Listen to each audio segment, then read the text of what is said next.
दोस्तों, बाबा साहब भीमराव अंबेडकर की वो 10 ऐसी बातें जिनको सुनने के बाद आपके रोंगटे खड़े हो जाएंगे।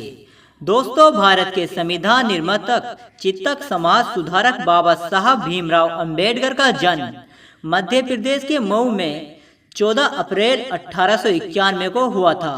उनके पिता का नाम रामजी मालोजी सकपाल और माता का नाम भीमाबाई था। वे अपने माता पिता की 14वीं संतान थे।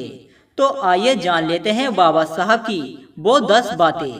पहली बात, बाबा साहब भीमराव अंबेडकर का परिवार महार जाति से संबंध रखता था, जिसे अछूत माना जाता था।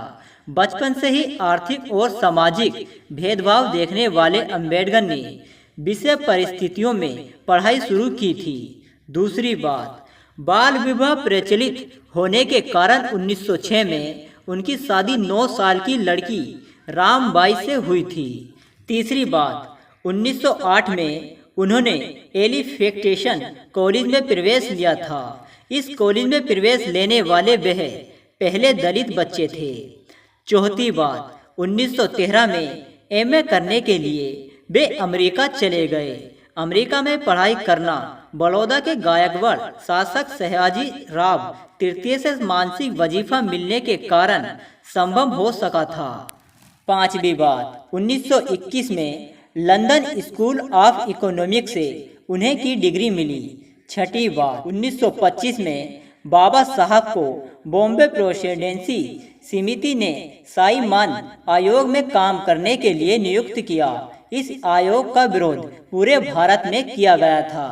सातवीं बात, अंबेडकर दलितों पर हो रहे अत्याचार के विरुद्ध आवाज उठाने के लिए बहिष्कृत भारत मुख नायक जनता नाम के पाक्षिक और साप्ताहिक पत्र निकालने शुरू किए।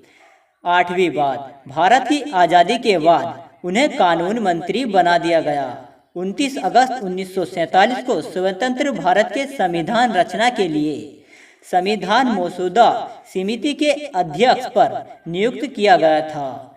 नवीं बात, 1951 में संसद में अपने हिंदू कोड बिल मसौदे को रोके जाने के बाद अंबेडकर ने मंत्रिमंडल से इस्तीफा दे दिया।